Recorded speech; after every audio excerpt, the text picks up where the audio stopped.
MLB trade deadline is heating up. What are the Red Sox needs, and who might just fill them before August 1st? Hey everybody, it's Paulie. Welcome back to This Week in Red, where we're talking all things Red Sox and Major League Baseball. So the MLB trade deadline, as we all know, it's heating up. We hear a lot of rumors around baseball. Carlos Beltran seems to be the biggest figure of anybody in the trade market right now. All eyes are on him. There's a whole host of teams lining up for his services.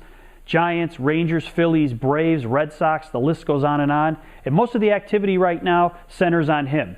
But as days progress towards the deadline, we're going to see more names getting into the mix. And that leads us to the Red Sox. And what are their three biggest needs going into the trade deadline?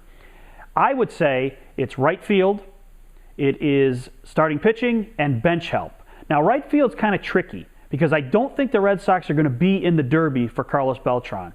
I don't think that they want to give up big pieces to the Mets or take on a lot of salary in order to bring this guy to Boston for what amounts to a 2-month rental, because I really don't see him being re-signed for next year.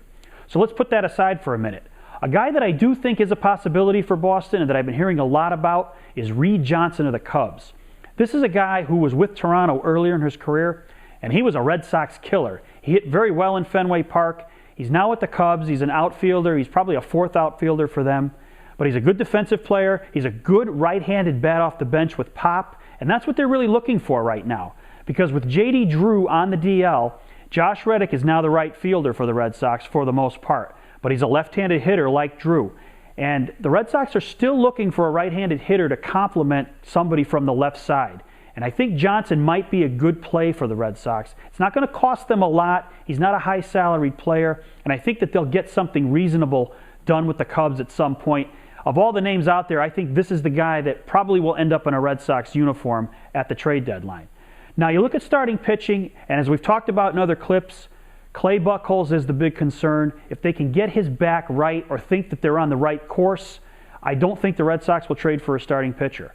And you've heard this week rumors that Buchholz is feeling better. He had a good bullpen session the other day. He feels like he's going to take it to the next level in his next bullpen session. So I really don't think that starting pitching is an area Theo's going to go into very deeply. He may pick up a 3 or 4 starter if the price is right.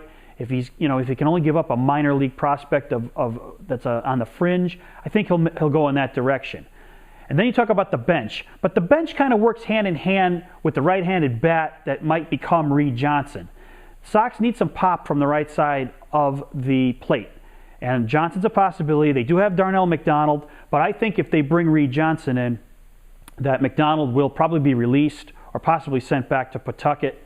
It doesn't look like McDonald is going to be the right fit for them. I think he's on the team right now because he's really the best of what they have, and there's not really anybody else at Pawtucket that they can focus on. Some of the other names you might see for Boston, Hiroki Kuroda, he kind of is a starting pitcher who's 6-10 right now for the Dodgers. He has a live arm, but I don't know if this is a guy, again, that Boston's looking to bring in. It's going to cost them probably a little more in terms of prospects than they'd like. And with a 6-10 record and a guy that you're probably renting for 2 months, if you're going to get Buchholz back anyways, I don't really think that's a road the Red Sox are looking to go down. But what do you guys think? What are some of the trade rumors that you've heard, or what are some of the possibilities that you would suggest the Red Sox pursue as the trade deadline approaches? Thanks for watching. Don't forget to subscribe and tell all your friends about This Week in Red.